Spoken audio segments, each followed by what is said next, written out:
Good morning friends. ఈరోజు మనం 8వ తరగతి హిస్టరీ పాఠ్యపుస్తకంలోని 4వ పాఠ్యాంశమైన గిరిజనులు దిగువలు ఒక స్వర్ణయుగ వీక్షణ అనే పాఠ్యాంశాన్ని చూద్దామండి. Please like, share and subscribe my channel. మీరు నా ఛానల్ని సబ్స్క్రైబ్ చేసి లైక్ చేసినట్లయితే నాకు ఇంట్రెస్ట్ వస్తుంది. అదేవిధంగా నేను నోట్స్ ప్రిపేర్ చేసిన అన్ని సబ్జెక్ట్స్ కూడా మీకు అందిస్తాను. అలాగే అన్ని తరగతులు కూడా అందిస్తానండి.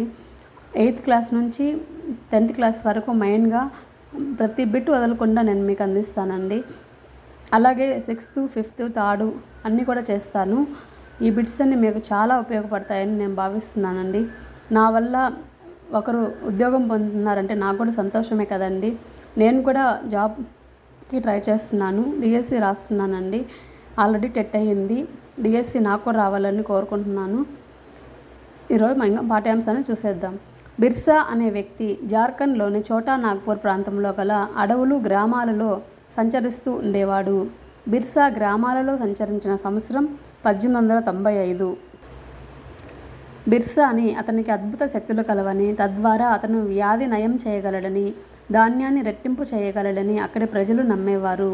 బిర్సా అనే వ్యక్తి కష్టాల నుండి రక్షించడాన్ని దిక్కులు అంటే అన్యులు బానిసత్వం నుండి స్వేచ్ఛను ప్రసాదించుటకు తనను భగవంతుడు నియమించాడని బిర్సా తనకు తానే అనుకున్నాడు. బిర్సా ఛోటా నాగపూర్ ప్రాంతంలోని ముండా అనే తెగలో జన్మించాడు. బిర్సా అనుచరులలో ఆ ప్రాంతంలో నివసించే సంతాలులు, ఓరన్స్ కూడా ఉన్నారు. బీడు భూమి కొంతకాలం సాగు చేయకుండా వదిలిన భూమి. అందువల్ల భూమి కోల్పోయిన సారాన్ని తిరిగి పొందుతుంది. సాల్ అనగా ఒక చెట్టు. మహువా అనగా తినడానికి మద్యం తయారీలో ఉపయోగించే ఒక పువ్వు. జూమ్ వ్యవసాయాన్ని విస్థాపన వ్యవసాయం అని కూడా అంటారు. బూడిదలోని పొటాష్ నేలను సారవంతం చేస్తుంది. భూమిని దున్నడం, విత్తడానికి బదులు వెదజల్లే చేసేవారు. ఒక వ్యవసాయ క్షేత్రాన్ని ఒకసారి సాగు చేసిన తర్వాత దానిని కొన్ని సంవత్సరాల పాటు బీడు భూమిగా వదిలేసేవారు. విస్థాపన సాగుదారులు ఈశాన్య మధ్య భారతదేశంలోని కొండ అటవీ ప్రాంతంలో నివసించేవారు. విస్తరాకుల తయారీకి వాడే చెట్టు పండా నస్. విస్తరాకులను ఒడిశాలోని డోంగ్రియా కందా మహిళలు తీసేవారు. కోండులు ఒరిస్సా అడవుల్లో నివసించేవారు. కోండులు సాల్, మహువా వృక్షాల విత్తనాల నుండి తీసిన నూనెతో ఆహారం పండించుకునేవారు. స్థానిక విపణి అనగా మార్కెట్. స్థానిక చేనేత చర్మ కార్మికులు తమ బట్టలు, తోటలకు అవసరమైన రంగులలో వాడే కుసుమ, పలాస పూల కోసం అవసరమైనప్పుడు కోండులను ఆశ్రయించేవారు. తమకి కావాల్సిన వస్తువులను వస్తు మార్పిడి పద్ధతి ద్వారా పొందేవారు. భారతదేశంలో పనిచేసే బైగా తెగలు ఇతరులతో పనిచేయడానికి ఇష్టపడేవారు.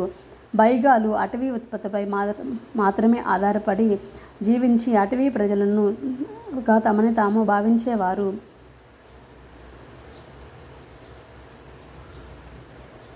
శ్రామికుడిగా మారడం అనేది తమ స్థాయిని తగ్గిస్తుందని భావించేవారు. పంజాబ్ కొండల్లో ఉండేవారు వాన్ గుజ్జర్లు. ఆంధ్రాలో లంబాడీలు ఆవులు మేపేవారు. కులుగు ప్రాంతానికి చెందిన గద్దీలు, గొర్రెల కాపరులు. కాశ్మీర్కి చెందిన బకర్వాలాలు మేకల కాపరులు. 1930-40ల్లో మధ్య భారత్లో గోండులు, బైగాల మధ్య గడిపిన వెరియర్ ఎల్విన్ అనే బ్రిటిష్ మానవ శాస్త్రవేత్త కాలమానం ప్రకారం ఇది పని విభజన గురించి మనకు స్పష్ట సమాచారం అందించారు. చైత్రంలో కోసిన పంటను, దుబ్బులను తొలగించుటకు స్త్రీలు వెళ్ళేవారు. పురుషులు పెద్ద చెట్లు నరికేవారు. వారు సాంప్రదాయ వేటకు వెళ్ళేవారు.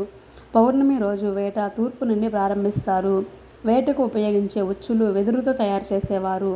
స్త్రీలు సాగో, చింతపండ్లు, పుట్టగొడుగులను సేకరించేవారు. వేర్లు లేదా కాండాలు, పువ్వులు, మహువా విత్తనాలను మాత్రమే సేకరించే స్త్రీలు బైగా స్త్రీలు. మధ్య భారతదేశంలోని వేటగాళ్ళలో ఉత్తమ వేటగాళ్ళుగా ప్రసిద్ధికెక్కిన వారు బైగాలు. వైశాఖ మాసంలో అడవిని కాల్చేవారు. జ్యేష్ఠంలో విత్తడం ప్రారంభించేవారు. ఆషాఢం నుండి భాద్రపదం వరకు పురుషుల పొలాల్లో పనిచేసేవాళ్ళు. కౌర్లో బీన్స్ మొదటి పండ్లు పక్వానికి వచ్చేవి. కార్తీక మాసంలో కుత్కీ పక్వానికి వచ్చేది. అగాన్ మార్గశిరంలో ప్రతి పంట కోతకు సిద్ధమయ్యేది. పుష్యంలో తూర్పారా పట్టేవాళ్ళు. బైగాలు పండుగలు, నృత్యాలు పుష్ మాసంలో జరిగేవి.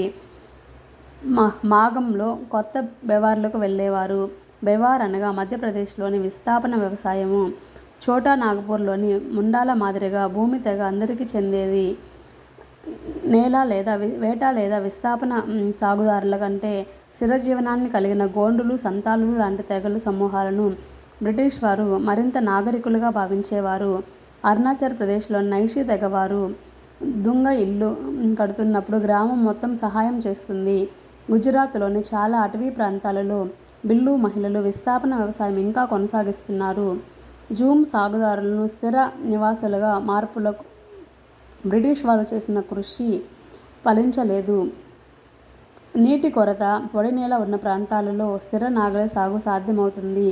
ఈశాన్య భారతదేశం ప్రాంతంలోని జూమ్ సాగుదారు వారి సాంప్రదాయ పద్ధతిలోనే సాగును కొనసాగించాలని పట్టుబట్టారు. స్లీపర్ అనగా రైల్వే లైనులు వేయడంలో వాడే అడ్డు చెక్క పలకలు. బ్రిటిష్ వారు అన్ని రకాల అడవుల మీద నియంత్రణ నెలకొల్పుకు అడవులను ప్రభుత్వ ఆస్తిగా ప్రకటించారు. 1930లో వెరియర్ ఎల్విన్ మధ్య భారతదేశంలో ఒక గిరిజన సమూహమైన బైగాలు నివసించే ప్రాంతాన్ని సందర్శించి ఆచారాలు, పద్ధతులు, కళలు, జానపదాలు తెలుసుకొని అనేక